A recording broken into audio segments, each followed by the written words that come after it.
ಬಿಜೆಪಿಯಲ್ಲಿ ಭಿನ್ನಮತ ಸ್ಫೋಟಗೊಂಡಿದೆ. ಆ ನಾಯಕರ ವಿರುದ್ಧ ತಿರುಗಿ ಬಿದ್ದಿರೋ ರೆಬಲ್ಸ್ ಮತ್ತೊಂದು ಹೆಜ್ಜೆ ಇಟ್ಟಿದ್ದಾರೆ. ಸೆಪ್ಟೆಂಬರ್ 17ರಂದು ಕೂಡಲ ಸಂಗಮದಿಂದ ಬಳ್ಳಾರಿ ಅವರಿಗೆ ಪಾದಯಾತ್ರೆಗೆ ಮುಹೂರ್ತ ಫಿಕ್ಸ್ ಆಗಿದೆ. ಈ ಕುರಿತ ಒಂದು ರಿಪೋರ್ಟ್ ಇಲ್ಲಿದೆ ನೋಡಿ.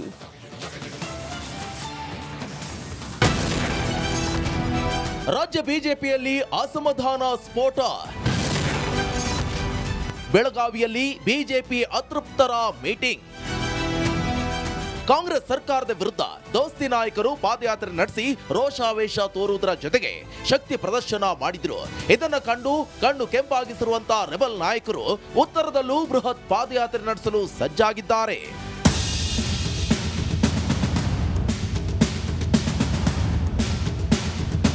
ಉತ್ತರದಲ್ಲೂ ಪಾದಯಾತ್ರೆಗೆ ವಿಜೇಂದ್ರ ವಿರೋಧಿ ಬಣ ಸಜ್ಜಾಗಿದೆ. ಬಿಜೆಪಿಯ 10ಕ್ಕೂ ಹೆಚ್ಚು ರೆಬಲ್ ನಾಯಕರಿಂದ ಉತ್ತರ ಸವಾರಿಗೆ ನಿರ್ಧರಿಸಿದ್ದಾರೆ. ಹೈಕಮಾಂಡ್ ಅನುಮತಿ ಪಡೆದು ಮುಂದಿನ ಹೆಜ್ಜೆ ಇಡಲು ತೀರ್ಮಾನಿಸಿದ್ದಾರೆ. ಮೂಡ ಮಾದರಿಯಲ್ಲಿ ವಾಲ್ಮೀಕಿ ಹಗರಣವನ್ನ ಖಂಡಿಸಿ ಪಾದಯಾತ್ರೆ ಮಾಡಲು ಅನುಮತಿ ಪಡೆಯಲು ನಿರ್ಧರಿಸಿದ್ದಾರೆ. ಕೂಡಲ ಸಂಗಮದಿಂದ ಬಳ್ಳಾರಿಯ ತನಕ ಪಾದಯಾತ್ರೆ ನಡೆಸಲು ಪ್ಲಾನ್ ಮಾಡಿದ್ದಾರೆ. ಹೈಕಮಾಂಡ್ ಅನುಮತಿ ಕೊಟ್ಟರೆ ಬಳ್ಳಾರಿ ಪಾದಯಾತ್ರೆ ಯಶಸ್ವಿಗೊಳಿಸಲು ತಯಾರಿ ನಡೆಸಿದ್ದಾರೆ. ಅನುಮತಿ ಕೊಡದಿದ್ರೆ ಬೇರೆ ಪ್ಲಾನ್ ಮಾಡಲಾಗಿದೆ.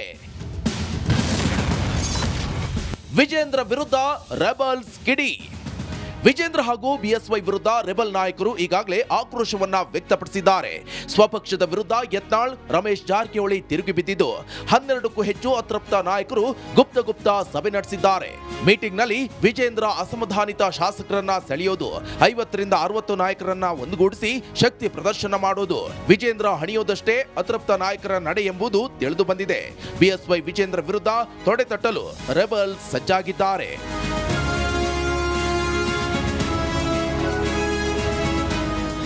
ಈ ಎಲ್ಲ ಸಂಗತಿಗಳನ್ನು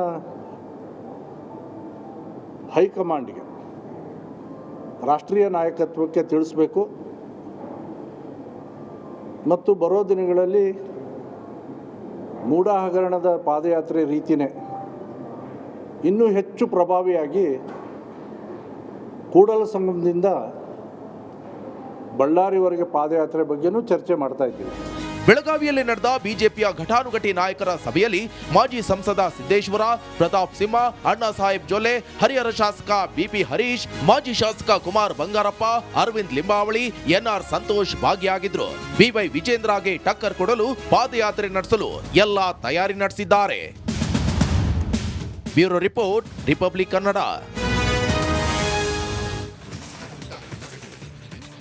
ರೇಣುಕಾಸ್ವಾಮಿ ಕೊಲೆ ಕೇಸ್ನಿಂದ ಡಿ ಕಂಪನಿಗೆ ಮೇಲಿಂದ ಮೇಲೆ ಸಮಸ್ಯೆಗಳು ಎದುರಾಗ್ತಾನೆ ಇದೆ. ಇದರಲ್ಲಿ ಜೈಲು ಪಾಲಾಗಿರೋ ದರ್ಶನ್ಗೆ ಈಗ ಆತನ ಫೋನೇ ಮುಳುವಾದಂತೆ ಕಾಣಿಸ್ತಾ ಇದೆ.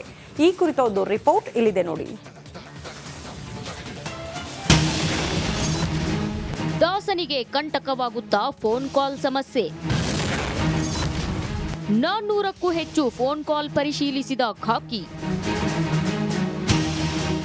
ಪರಪ್ಪನ ಅಗ್ರಹಾರ ಸೇರಿರೋ ದರ್ಶನ್ಗೆ ಒಂದಲ್ಲ ಎರಡಲ್ಲ ಹಲವು ಸಮಸ್ಯೆಗಳು ಸಾಲು ಸಾಲಾಗಿ ನಿಂತಿವೆ.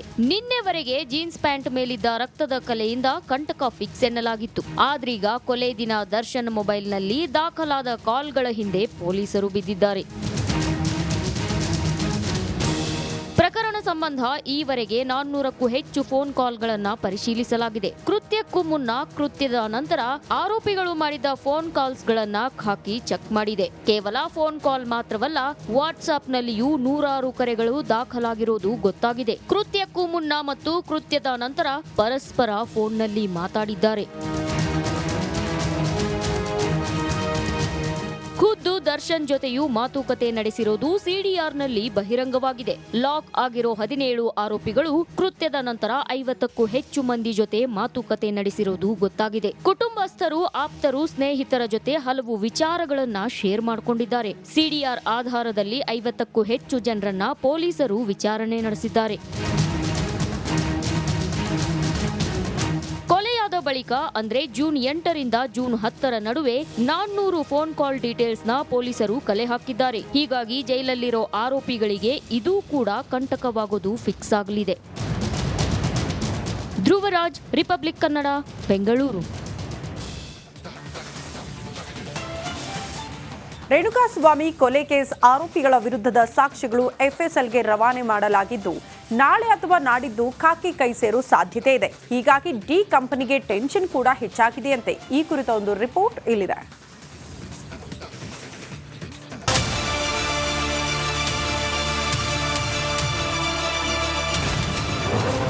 ಎಫ್ಎಸ್ಎಲ್ ರಿಪೋರ್ಟ್ಗಾಗಿ ಖಾಕಿ ಹೈಕಣ್ಣು. ವರದಿ ರಿಸಲ್ಟ್ ಏನಿರುತ್ತೆ ಎಂಬ ಕಾತರ. ರೇಣುಕಾಸ್ವಾಮಿ ಕೊಲೆ ಬಳಿಕ ಆರೋಪಿಗಳು ಒಂದಿಷ್ಟು ಸಾಕ್ಷ್ಯಗಳನ್ನ ನಾಶ ಮಾಡಿದ್ದಾರೆ. ಪ್ರಕರಣದ ಕಂಪ್ಲೀಟ್ ತನಿಖೆ ನಡೆಸಿದ ಪೊಲೀಸರು ಸಾಕಷ್ಟು ಸಾಕ್ಷ್ಯಗಳನ್ನ ಸಂಗ್ರಹಿಸಿದ್ದಾರೆ. ಕೊಲೆ ಸಮಯದಲ್ಲಿ ದರ್ಶನ್ ತೊಟ್ಟಿದ್ದ ಬಟ್ಟೆ, ದಾಸ ಹಾಗೂ ಪವಿತ್ರ ಗೌಡ ಮನೆಯ ಸಿಸಿಟಿವಿ, ಮೃತದೇಹ ಸಾಗಿಸಲಾಗಿದ್ದ ಜೀಪ್, ರಕ್ತದ ಕಲೆಗಳ ಬಗ್ಗೆ ತಿಳಿಯಲು ಎಫ್ಎಸ್ಎಲ್ಗೆ ಕಳುಹಿಸಲಾಗಿತ್ತು. ಅದರ ರಿಪೋರ್ಟ್ ಯಾವಾಗ ಕೈ ಸೇರಲಿದೆ ಅಂತ ಖಾಕಿ ಕಾಯ್ತಿದೆ. ಬಹುತೇಕ ನಾಳೆ ಎಫ್ಎಸ್ಎಲ್ ರಿಪೋರ್ಟ್ ಬರೋ ಸಾಧ್ಯತೆ ಇದೆ. ಮೊಬೈಲ್ಗಳ ರಿಟ್ರೀವ್, ಡಿವಿಆರ್ನಲ್ಲಿರೋ ಡಾಟಾ ರಿಕವರಿ, ಹೀಗೆ ಅನೇಕ ವಿಚಾರಗಳನ್ನ ಹೈದರಾಬಾದ್ನಲ್ಲಿರೋ ಎಫ್ಎಸ್ಎಲ್ಗೆ ಕಳಿಸಲಾಗಿತ್ತು. ಆ ವರದಿಗಾಗಿ ಖಾಕಿ 2 ತಿಂಗಳು ಕಾದಿದ್ದು ನಾಳೆ ರಿಪೋರ್ಟ್ ಬರೋ ಸಾಧ್ಯತೆ ಇದೆ. ವರದಿ ಬಂದ ಬಳಿಕ ಚಾರ್ಜ್ ಶೀಟ್ ತಯಾರಿಕೆಗೆ ಸಿದ್ಧತೆ.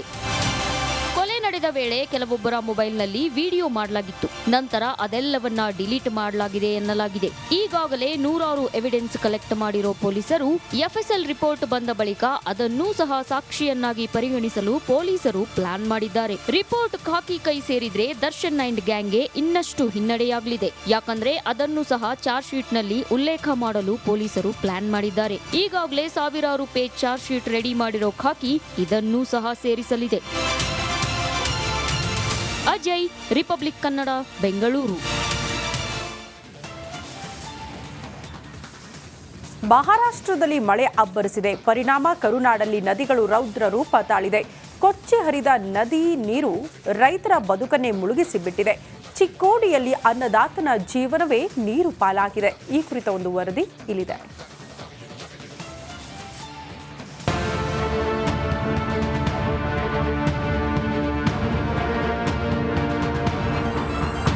ನೀರು ಎಲ್ಲಿ ನೋಡಿದ್ರೂ ನೀರು ನೀರು. ರಸ್ತೆ ಮೇಲೂ ನೀರು, ಜಮೀನುಗಳಲ್ಲೂ ನೀರು. ರೈತರು ಬೆಳೆದ ಬೆಳೆಯೆಲ್ಲವೂ ನೀರು ಪಾಲು. ಅನ್ನದಾತನಿಗೂ ಉಳಿದಿದ್ದು ಬರೀ ಕಣ್ಣೀರು. ರೈತನ ಬದುಕನ್ನೇ ಮುಳುಗಿಸಿದ ನದಿ ನೀರು. 32,000 ಹೆಕ್ಟೇರ್ ಪ್ರದೇಶದ ಬೆಳೆ ನೀರು ಪಾಲು. ನೆರೆ ಮಹಾರಾಷ್ಟ್ರದಲ್ಲಿ ಸುರಿದ ಭಾರೀ ಮಳೆ ಚಿಕ್ಕೋಡಿಯಲ್ಲಿ ಪ್ರವಾಹವನ್ನೇ ಸೃಷ್ಟಿಸಿದೆ. ಕೃಷ್ಣಾ, ದೂದಗಂಗಾ, ವೇದಗಂಗಾ, ಘಟಪ್ರಭಾ ನದಿಯ ಪ್ರವಾಹಕ್ಕೆ ಚಿಕ್ಕೋಡಿಯ 6 ತಾಲೂಕಿನ ನದಿ ಪಾತ್ರದ ಜಮೀನುಗಳು ಜಲಾವೃತವಾಗಿವೆ. ಬರೋಬ್ಬರಿ 32,000 ಹೆಕ್ಟೇರ್ ಭೂಪ್ರದೇಶದ ಬೆಳೆ ನದಿ ನೀರಲ್ಲಿ ಕೊಚ್ಚಿ ಹೋಗಿವೆ.